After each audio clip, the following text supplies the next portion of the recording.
Okay, welcome everyone to our fourth press conference of the day, fourth of four. This will be the best one. How about that? And so, welcome guys to the 47th annual Division III Men's Basketball Championship, semifinals and final. This is the third year in Fort Wayne, Allen County War Memorial Coliseum. So a couple notes here on the captains. You guys will be the visitor team tomorrow. 28-3 this season, 28-3. They won the Coast to Coast Conference Tournament Championship. And here's the road during the NCAA so far. Neutral win against Farmingdale State, 61-60. A road win against Hampton-Sydney, 72-59. Home win against Mary Hardin-Baylor, 72-60. And a home win against Wheaton of Illinois, 76-70. This is their third national semifinal appearance, previously in 2016 and 2019. Captains are riding a streak of 13 consecutive wins, which I think is tied for the longest active streak in the country with Mount Union. So there you go. All right, Coach. Coach Krikorian, welcome here, and you want to introduce your players or have them introduce themselves? That'd be great. Great, I'll have them do that. I'm John Krikorian, head men's basketball coach at Christopher Newpor University. I'm Trey Barber. I'm a junior, and I'm from Woodbridge, Virginia. Matt Brody, I'm a fifth-year senior from Fairfax, Virginia.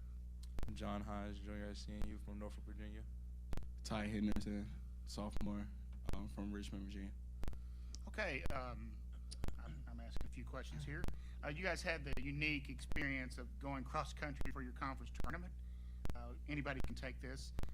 Did that help? Is that something that kind of helps bring a team together, an experience like that? Yeah, I think it does bring a team together. Being able to experience traveling across the country together also brings the better bond and just a chance to get the experience of playing far on the road. Anybody else talk about that experience? Most teams don't do that on a bus most of the time. Matt? I mean, it was awesome experience. Getting to travel, go on planes, go to airports, just have, like what John said, like an experience with each other and having that bonding time.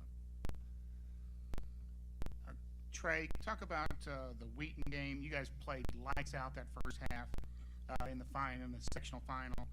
I think you shot like 60% in the field first. I mean, the first half had to be terrific. You're in that locker room. What's the talk? You know they're going to make a run. What was kind of the talk among yourselves and with the coaching staff? We just wanted to stay true to ourselves. We knew they were a great team. They were going to make a run. We just tried to stick to the plan what we were doing the whole game. Good deal. Okay. Hey, Matt, talk about how your defense is one of the top defenses in the country, 64.5 points a game. Is that something you know that's going to be there every night? Yeah. I mean, it's the emphasis of every game plan. We probably spend about an hour every day in practice on it. So for us, it's just something that's in our DNA, so to speak. Nice. Hey, John, I'd like to talk about these games during the tournament going on. The big road win you had at Hampton-Sydney, and you got 18 points that game. That's the toughest environment you had. What was working for you that night?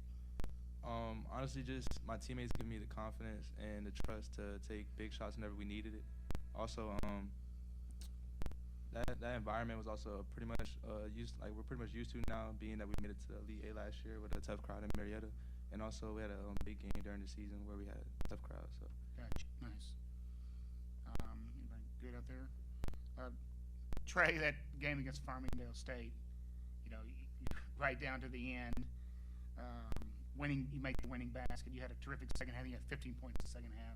What was going on in those huddles during the second half when you guys were making that comeback? I think you were down to 14 in the second half. So yeah. We were just sticking to ourselves, and they trusted me down the stretch to score, and we just kept playing defense and scoring at the same time, which led to a W. Coach, do you have any thoughts on Swarthmore, your opponent?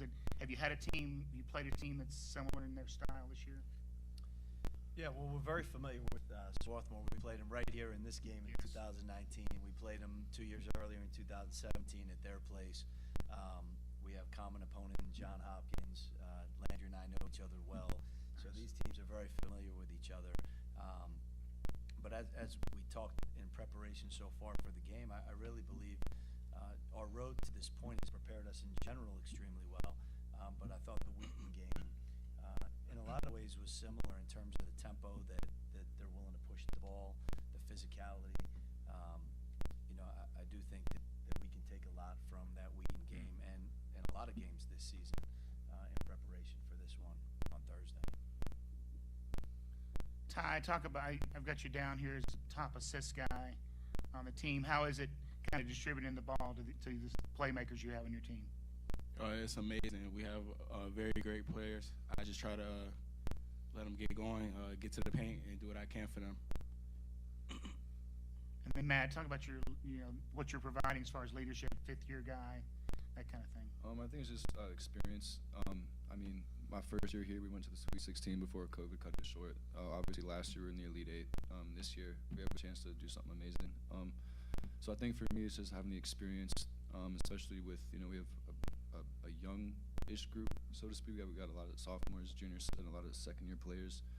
So I think just experience, that, we've been here before, and just to kind of, I don't know the expression to say, but it's like stick through the storm or something like that. I don't know. But I think it's definitely experience, for sure. This is for any of the guys. I know on campus you have a lot of championship athletes walking around, but how has the campus vibe been for the run you guys are on? Campus vibe is definitely amazing. We have a lot of support with our professors, students. Just Nice. walking past somebody and telling them congratulations means a lot, and it helps us keep pushing during the season to bring them back something that our school has never seen yet. Nice. And Coach, yeah. Coach, you've been here a couple times. What experiences do you draw on to help you in your preparation this year? They're all so different, and so this team, other than a couple of guys, hasn't been here. But a lot of our guys that are playing were at Marietta last year, and that's driven this team quite a bit.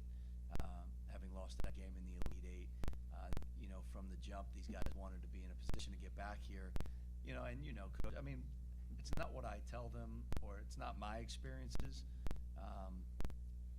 It's theirs, and I think the experiences they've had leading up to this point, starting with the Marietta game last year, and then some that we had this year. We lost a Virginia Wesleyan game. We were up 20 points in the second half. We lost at the buzzer. That's a game that you can learn an awful lot from. Going to Randolph-Macon in January, having a lead in the second half, in a hostile environment, having it slip away. There's nothing as a coach that I can say that's going to make it better. But it's up to them to decide if they are okay with that feeling or if they want to try to push on and do something about it. I think that's why we're here, is because they've decided that they're going to learn from those experiences and go. For me, it's been great to be at the helm of a program with so many great players, to be in a position where we can be here at the Final Four. But this is for these guys. This is their one shot, possibly their only one, and I'm going to try to help them any way I can. And the only way I know how to do that is to have them be themselves and try to find the balance between enjoying this experience because they've earned it, and focusing on games. But that, again, that's really up to them. If they want to be here and celebrate and say, hey, we made it here and that's good enough, or do they want to be focused on a big game tomorrow and try to advance? It's up to them. I'm going to step back 1 second here. A couple of you guys have mentioned Marietta last year. How gratifying was it to be on your home floor and win that, punch that ticket this year? It definitely was a great experience to be able to have all our family and friends be able to come support us, and having all the hostility be with us and not against us. It plays a big factor, especially when coming to a new gym, not knowing how the rims are and how the feel of the game is. But I think playing home was a big advantage for us. And Trey? It's a great feeling getting past that Elite Eight game, knowing that we lost last year. So Well done. Anybody else out there? Anybody else? All right. Thank you, coach and players. Good job. Great. Good luck tomorrow. Thank you. Thank you. Here we go. That's my job. That's my job. All right. Thanks, guys. Thank you. Good job. Good job. Get after it.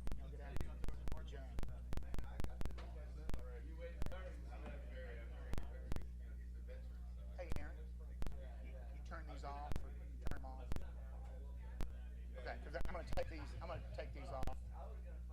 I'm gonna take these.